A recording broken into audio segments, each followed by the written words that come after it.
Hello, I'm Scott Bulkey here with Vince Morales ahead of his fight against Hunter Azure. How are you doing today? Doing good, man. I just finished some practice, ate a little lunch. I'm in chill mode for the next like 20 minutes. And are you ready for this fight? How has the training camp been? Camp's been great. It's been solid. I think I've had roughly like 8 weeks notice for this one, so we're at about the 6 week mark. Everything's been going smoothly. I get a lot of good work in with people like Marab, who's also prepping for his own title fight, which is great to be able to be in the room with people like that. Um, yeah, I'm just surrounded by a bunch of people who are all working for similar goals. So it's nice, dude. I feel good, ready. Because you are training at Syndicate MMA. Has Yep. how has that been? There's a lot of great fighters in there. Have they been able to help you? Oh yeah, definitely. No, pretty much no matter where I look in that room, there's like no easy rounds. Everybody's there just ready to put it on you for the day. And that's literally I see I'm there from like 10 a.m. till like 1 p.m., 1:30 p.m. and I'm grinding the whole time with a bunch of savages. So I'll be more than ready for this. And you're now on a four-fight winning streak. Mhm. When this against Hunter would make it five, do you feel like that has proven you're now ready for a second stint in the UFC? I think so. Especially with this one, but Yeah. I'm also aware with the position that I put myself in with my first run in the UFC. So, as long as it takes, and I got to keep proving myself, I'm gonna do so because I really believe I belong in there with the best guys in the world. So, yeah, just a matter of time before I'm back, I say. And do you feel like you take any comfort in knowing that the defeats you did have while you were in that first stint were against guys who are still there and are still performing at the top level? A little bit of comfort in that, I guess, but at the end of the day, I still look at them like future opponents, and Yeah. without making excuses or anything, I believe I can get in there and beat all those guys that have beaten me. So delusion or not, that's how I operate every day, and I'm just trying to get better so I can make sure I'm ready to prove that when I'm back in. And is there any more pressure on this fight, knowing that it is for a title? No, I'd say the title's more so that's kind of a bonus. Regardless if I'm in there for 10 rounds or 10 seconds, I'm gonna be in there to break this guy. So yeah, the title's just a bonus for me. When I get that, that'll be great to raise up and add that to the resume. But at the end of the day, I'm treating every fight like it's the most important fight of my life. So Now, you got into the UFC after a Bellator fight, but before that, you were on the Contender Series, and unfortunately, that didn't go your way. Mhm. Was there? What was the feeling after that defeat? Oh man, that was a bit heartbreaking because I was so close to winning that fight in the first round, and then just to get choked out cold in the second round, which was my first time ever getting put unconscious. It was heartbreaking to say the least. I remember I woke up and I was seeing Tweety Bird around me, which was crazy. But yeah, it's such is life, you know what I mean? Like I get back Yeah. on the horse and I get back out there and try to fight again, and that's what I did, and got to fight it as soon as I could. And then that proved my point at that moment to get a short notice shot in the UFC. So here we are again. It's kind of the same cycle repeating itself until I can get it right. And did Dana come to you afterwards and give you like any advice? Just say keep grinding, you're nearly there. Yeah, yeah, pretty much that. Yeah, he said, just stick with the kid. You're solid, or something along those lines. And I was like, yeah, I'm like, I'll be ready when you call me. Like I'm better than what I showed. So Because obviously the Contender Series is just happening just now. First week happened yesterday, and in the main event, Wesley Schultz, he wasn't able to get the victory, but like Dana White came up to him afterwards, congratulated him. Do you feel like fighters who get that recognition from Dana White, they are still on the radar, even though he didn't get the contract, he is on yeah, that a hundred, short a hundred notice? percent, dude. If you go out there and just put on a good show, that's one of the main things they're looking for. That was the kind of position I was in where we were in kind of a just a barn burner of a fight. I think I broke the dude's orbital. We were scrapping, and then I refused to tap, so I went unconscious. Yeah. Like I think those those kind of moments and fights like that, they show who the fighters are, and that's what they want to see. So yeah, my advice would just be cool. Get back in there and stay ready because that's the only way to prove to these guys that we do belong. And like you said, you refused to tap. Was that because you just wanted to try and get out of it? Is it because why did you just refuse to tap? I was real aware that it was deep. Um, and I was still trying to fight the hands. Granted, I was fighting him on the wrong side. His lock was over here, and I was Yeah. fighting on this side. So it was also a technical thing, but as far as I see it and I view it, I'm trying until the very end. Like I'm just gonna keep working, and if I went out because I went out, that's just I ran out of time, really. And what have you improved on the most since that first stint? Man, I'd say my overall game. I think I'm sharper. I set things up better. My jujitsu's improved. I think just since getting released, I've been able to showcase some of my wrestling, which is my martial arts background. I think when I was in the UFC, I was only a blue belt, and I was going up against the black belts and stuff like that. So it kept my ground game from showing just because I didn't want to be making any mistakes, and that's no longer in my brain anymore. So yeah, I think I'm just a more complete fighter now. And like you're saying, you improved on your wrestling. Do you feel like there is any truth behind the claims from Mukayev and I think it was Williams now, who are saying that the UFC are telling them if they do continue this heavy wrestling style, they are not going to get resigned? I mean, I could kind of see that with in certain cases where people aren't even doing damage or really like uh attacking for finishes and stuff. But I mean, you see like people like Damian Maya was in there always trying to grapple, and he was still managing to be in exciting fights. And there's people who just go for attacks on the ground and try to finish the fight, regardless if it's like a wrestling position or not.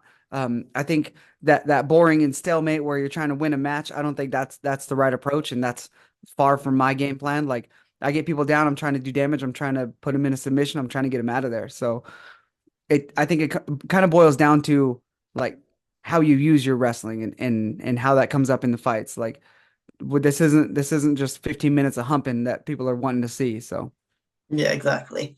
And Mhm. how does the UFC compare to the other shows? Obviously, it has got a lot more money into it and it's got a lot more publicity. But in terms of the actual breakdown, how does it compare? I think it's premiere. I mean, being all over the world now and just going through some of the promotions that I have, like I really get to see the inside workings of like how things get done. And the UFC is a well-oiled machine. Like they know their ins and outs. They know how to handle issues when they come up, and things just they're almost always smooth and they're very direct. So I really appreciate that about the UFC. I think some of these other organizations, I think they're learning. I think things are getting out there and things are improving. But right now, as far as elite talent and elite way of production and getting their content out there, the UFC is cream of the crop. And do you feel like the UFC is helping these other organizations like LFA, Cage Fury, being on the UFC Fight Pass, just helping them get that bit more publicity? I think it helps them in a way, but it also keeps them under their cap of the UFC. So it's like it's an interesting way of managing their own competition. I think it's very smart for the UFC to be doing things like that. Granted, some of these promotions may not be getting the eyes on them because of the UFC, but still, it's just something to do. I think that keeps their competition at a minimum. They can kind of control some of the market like that. So good on you. And talking a bit more about your fight coming up, what Mhm. do you do on the fight day and on fight week? Is there anything that you do in particular? Man, in particular, I think a few things that I don't like to say I got rituals, but a few things that constantly come up Yeah. during fight week. Like I always end up watching superhero movies and I play like old video games. Like those are my main things to get like my mind off the fight, I guess. And then I'm just kind of from there, I'm going through my regular motions. Like we go sign our contracts, we get all our fight week stuff done, then we just prep for the cut really. And my weight cuts have been smooth and nice, and I plan to have that same thing going into this one. So I actually plan to document most of this on my YouTube channel again. I'm dropping a video this week. I'm dropping another one next week, and then fight week I plan to drop a couple. So you'll And get some inside view on it. when do you normally get start cutting the weight? For me, once fight week starts, I'll be like 152-ish, 150, 152. So that's like anywhere between 15 to 17 pounds over the weight. And then from there, I diet down to when the day before weigh-ins, I'll get down to like 10 pounds over. I like 8 pounds over because it makes it nice, but anywhere between 8 to 10 pounds over. And then I cut about half of that the night before. I rehydrate a little bit. I go to sleep, wake up and finish whatever's left, which is usually somewhere between 3 to 5 pounds. And how annoying is it when your opponent comes in over the weight? Because obviously you sign up for two things: to show up and to make the weight. And so Yep. yes, while it is nice to get that extra funds, but how does it make you feel? The only time I've ever had to deal with that was my last fight, actually, where the dude missed by 4 or 5 pounds. I can't even remember what it was, but it doesn't bug me. I mean, so be it. Poor guy, he did his best and he tried, I guess. But I don't know. I take it serious on my end. If you don't take it serious, that's on you. It's not going to change. Like, it's not going to make me hit you any harder. It's not going to make me take things any lighter on you. So I don't know. Too bad, I guess. I'm taking that 20% though. Exactly, and that is a nice wee bonus as well. Obviously, you're just down to a one fight contract with in the regional scene, is that correct? Yep. So do you feel like that is the best way to go about it while you are building that profile back up? I think so for the most part. Especially I'm trying to get back to the big show where the big money is and where the big competition is. So I think one fight deals are generally the better way to go with some of these other promotions. But UFL's done a great job and they're taking good care of me so far. So I mean, if after I win this and some good things come from it, I'm not open to I'm not looking to close that door, if that makes sense. And do you have the benefit of being able to do this full time, or do you manage anything else on the side? There's a couple things I do, like I train people in self-defense and boxing and stuff in my free time, and that gets me that takes care of some of my bills. And then I run an app called React Workouts, where that's essentially like a virtual boxing coach or a virtual MMA coach, and it kind of just walks you through bag work and shadow boxing stuff with action commands. So I use those two to generate income, and then I also rent out some rooms in my house to other fighters. So um, if I wasn't doing any of that, then I would have a hard time making bills because without UFC pay, things are much tighter. And how much difference is the UFC pay to the regionals? Man, well, it depends on what contract you're in within the UFC. But if we're going just kind of off of face value, even your highest paying regional show is only getting you maybe like a third of what the lowest paying UFC card's gonna get. So it's rough. Like there are some things we can do as far as sponsors and stuff like that, but um still it's a difficult little journey. And has there been any talks surrounding you getting back into that UFC slot? As far as I know, everything I hear from my manager and I actually my head coach talked to Sean Shelby after my last fight, and they said I'm at the top of the list for short notice. I'm one of the I think outside of the big shows and the big promotions, I'm the number one guy in the country in my division. So as far as I'm concerned, just as soon as something opens up, I'm the guy in there. So put me in, coach. Well, you've definitely been able to show that you do definitely deserve that.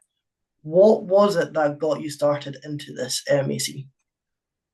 Man, I used to wrestle in high school, and I think that really ignited something in me that made me I don't know. I just felt more like myself after wrestling in high school, and for a couple years after high school, I didn't have that, and eventually I just stumbled my way into an MMA room, and I was like, dude, I'm doing this for sure. This is the one thing that like I always say this, but other than my fiance that I really loved. So, um, yeah, MMA is just I can't not do it. And how has the support been from obviously your fiance and the family? So my fiance is in MMA as well. So thankfully we can kind of balance each other out like that. Like it's not like I'm pulling her too much into the MMA world, but I definitely feel like we love MMA more than it loves us sometimes. But such is the journey, and I think things are starting to pay off, and I'm really hoping that I can make some big things happen within this year. And are you looking to fight again after before the end of the year after the fight, or are you looking to have a The wee bit sooner of the time off? better for me. After I say I win this fight, get me back in there in a couple months. Like I feel like I'm at my best when I'm constantly competing, and I we can only do this for like a limited amount of time in MMA. So I don't know how many more years I got. I feel like 15, but I'll be 48 by then. So that I don't know. But yeah, I'm just trying to get in as much as I can. Well, that sounds great. I'll let you get going. Best of luck for your fight, and I hope to see you in the UFC very soon. I'll Thank you, let Scott. I you appreciate your time, man. I'll let you have the final word. Anyone you're wanting to shout out. Yeah, just let's see. I've got a couple big sponsors that really been helping me a lot. That's Market X. They're handling my shirts and stuff. I'm gonna have some dope shirts printed up for this upcoming fight. And Elliot and Co, my barber. He's the best guy. He's the best in the world. I always say best here in Vegas, but best I've ever met out there. He's the man. So they'll get me taken care of for the fight. I'm hoping to see everybody tuning in for this. I think it's gonna be a barn burner of a fight. August 30th, UFL strap season. Hunter becomes the hunted. I'm ready for this. That sounds great. Thank you for coming on and wish you the best of luck.